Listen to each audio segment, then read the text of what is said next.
Hello guys, good morning. मैं विष्णु शर्मा आज आपको एक बहुत ही अच्छा टॉपिक पढ़ाने वाला हूँ जिसका नाम है शिक्षण। आज हम पढ़ेंगे शिक्षण के अर्थ क्या होता है, शिक्षण के स्तर कौन कौन से होते हैं और शिक्षण के चरण कौन कौन से आते हैं।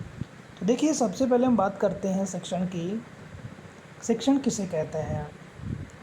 तो देखिए, किसी भी विषय वस्तु को जब एक अध्यापक विस्तृत रूप में व्याख्या करता है या विस्तृत रूप में समझाता है तो वह शिक्षण कहलाता है।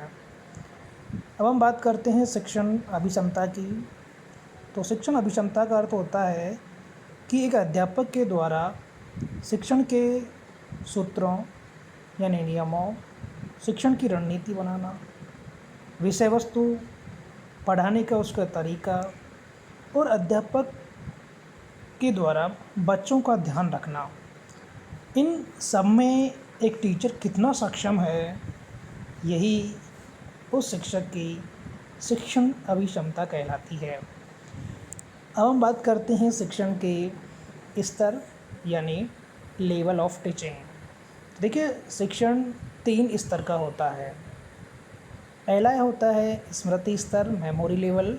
दूसरा होता है बोध स्तर यानी अंडरस्टैंडिंग लेवल। और तीसरा होता है चिंतन स्तर यानी रिफ्लेक्टिव लेवल। तो सबसे पहले हम बात करते हैं स्मृति स्तर की।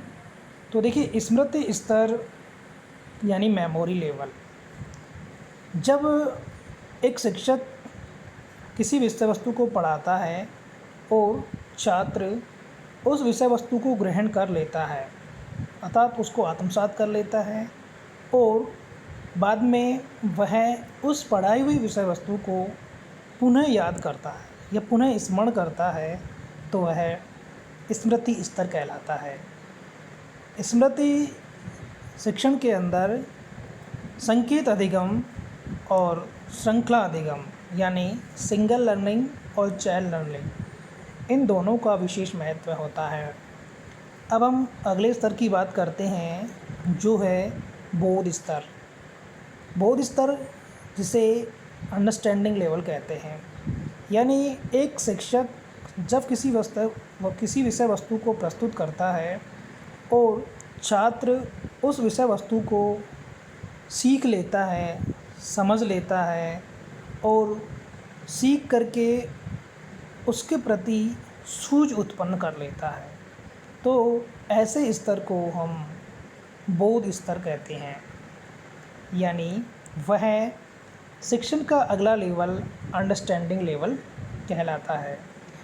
अब हम तीसरे स्तर की बात करते हैं जो है चिंतन स्तर यानी reflective level of teaching. Reflective level of teaching जिसमें शिक्षक छात्रों के सामने समस्या उत्पन्न करता है और जो छात्र होते हैं वो उन समस्याओं का समाधान ढूंढते हैं। और जब शिक्षक समस्या उत्पन्न करेगा, छात्र उन समस्याओं का समाधान ढूंढेंगे, तो इसके द्वारा उनमें तर्क शक्ति, चिंतन शक्ति और कल्पना शक्ति का विकास होता है। इसलिए इसे हम शिक्षण का चिंतन स्तर कहते हैं। इस स्तर में बच्चों में आलोचनात्मक और मौलिक चिंतन का विकास होता है। अब हम आगे बात करते हैं शिक्षण के चरण। तो देखिए, शिक्षण के 3 चरण होते हैं। पहला चरण होता है पूर्व क्रियावस्था, दूसरा चरण होता है अंतः क्रियावस्था और तीसरा चरण होता है उत्तर क्रिया अवस्था। पूर्व क्रियावस्था जैसे कि नाम से ही पता लग रहा है कि वह अवस्था जो शिक्षण से पहले की अवस्था होती है। यानी एक टीचर जब पढ़ाता है उससे पहले पढ़ाने के लिए जो योजना बनाता है, जो उद्देश्य निर्धारित करता है, जो विषय वस्तु का चयन करता है कि वह उस विषय वस्तु को किस तरह से पढ़ाएगा या उसे उस विषय वस्तु को किस तरह से पढ़ाना है, यह ही उसकी पूर्व क्रिया अवस्था कहलाती है। इस अवस्था में वह कक्षा में जाने से पूर्व जो क्रिया करता है, यानी पढ़ाने के लिए जो योजना बनाता है, जो उद्देश्य निर्धारित करता है, जो नीतियाँ बनाता है कि उसे शिक्षण किस तरह से कराना है, वह पूर्व क्रिया अवस्था कहलाती है। अब हम बात करते हैं अगले चरण की। तो अगला चरण है अंतः क्रिया अवस्था, यानी वह अवस्था जो क्रिया की अवस्था होती है। एक शिक्षक जब पढ़ाता है और पढ़ाने के दौरान जब वह छात्र और शिक्षक दोनों के मध्य जो अंतः क्रिया होती है, उस अवस्था को ही अंतः क्रिया की अवस्था कहते हैं। इस अवस्था में शिक्षक छात्र के द्वारा पूछे हुए प्रश्नों के जवाब देता है और शिक्षक भी छात्रों से प्रश्न पूछता है जिनके जवाब छात्र को देने होते हैं। यदि शिक्षक जब छात्रों को प्रश्न पूछता है और उनके सामने कोई समस्या आती है तो उन समस्याओं का समाधान भी शिक्षक ढूंढता है। तो वह अवस्था कौन सी अवस्था होगी? अंतः क्रिया की अवस्था या क्रिया की अवस्था। इसे क्रिया की अवस्था इसलिए भी कहते हैं क्योंकि यह पढ़ाने के दौरान की जाती है। जब एक शिक्षक कक्षा में पढ़ा रहा होता है, उस दौरान जो क्रिया की जाएगी वो क्रिया ही अंतः क्रिया की अवस्था कहलाती है। अब हम बात करते हैं क्रिया के बाद की अवस्था, यानी जब एक शिक्षक पढ़ा चुका होगा और पढ़ाने के बाद वह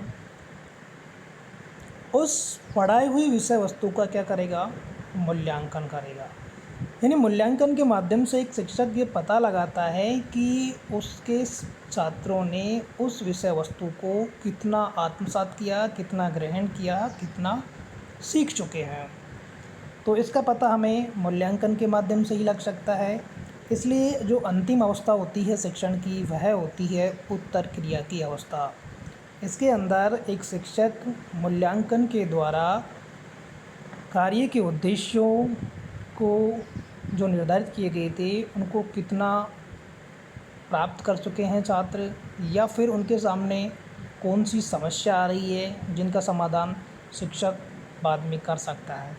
तो इन सभी का समाधान ढूंढने के लिए एक शिक्षक जो मूल्यांकन करवाता है वो ही शिक्षण की अंतिम अवस्था कहलाती है। यानी हम कह सकते हैं कि शिक्षण की 3 अवस्था होती है, यानी शिक्षण के 3 चरण होते हैं।